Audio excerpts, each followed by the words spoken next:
भगवान शिव का अर्धनारीश्वर स्वरूप जगत पिता और जगन माता के संबंध को दर्शाता है। सत, चित और आनंद ईश्वर के 3 रूप है।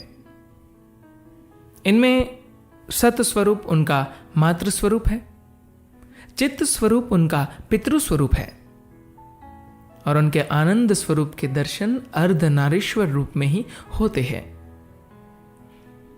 जब शिव और शक्ति दोनों मिलकर पूर्णतया एक हो जाते हैं, सृष्टि के समय परम पुरुष अपने ही वामांग से प्रकृति को निकालकर उसमें समस्त सृष्टि की उत्पत्ति करते हैं। शिव गृहस्थों के ईश्वर और विवादित दंपतियों के उपास्य देव है, क्योंकि अर्धनारीश्वर शिव स्त्री और पुरुष की पूर्ण एकता की अभिव्यक्ति है।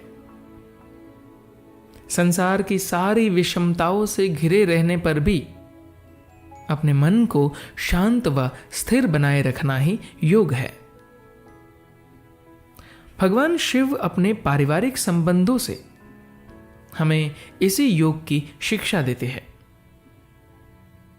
अपनी धर्मपत्नी के साथ पूर्ण एकात्मकता अनुभव कर उसकी आत्मा में आत्मा मिलाकर ही मनुष्य आनंद रूप शिव को प्राप्त कर सकता है।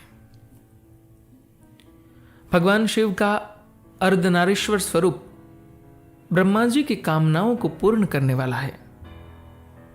पुराणों के अनुसार लोक पितामह ब्रह्मा जी ने सनक सनंदन आदि मानस पुत्रों का इस इच्छा से सृजन किया कि वे सृष्टि को आगे बढ़ाए, परंतु उनकी प्रजा की वृद्धि में कोई रुचि नहीं थी। अतः ब्रह्मा जी भगवान सदाशिव और उनकी परम शक्ति का चिंतन करते हुए तप करने लगे।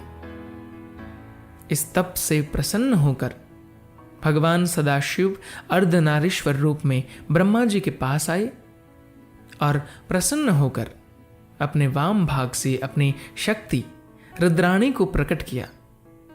वे ही भवानी, जगदम्बा व जगजननी है। ब्रह्मा जी ने भगवती रुद्राणी की स्तुति करते हुए कहा, हे देवी, आपके पहले नारी कुल का प्रादुर्भाव नहीं हुआ था, इसलिए आप ही सृष्टि की प्रथम नारी रूप, मातृ रूप और शक्ति रूप है। आप अपने एक अंश से इस चराचर जगत की वृद्धि हेतु मेरे पुत्र दक्ष की कन्या बन जाए।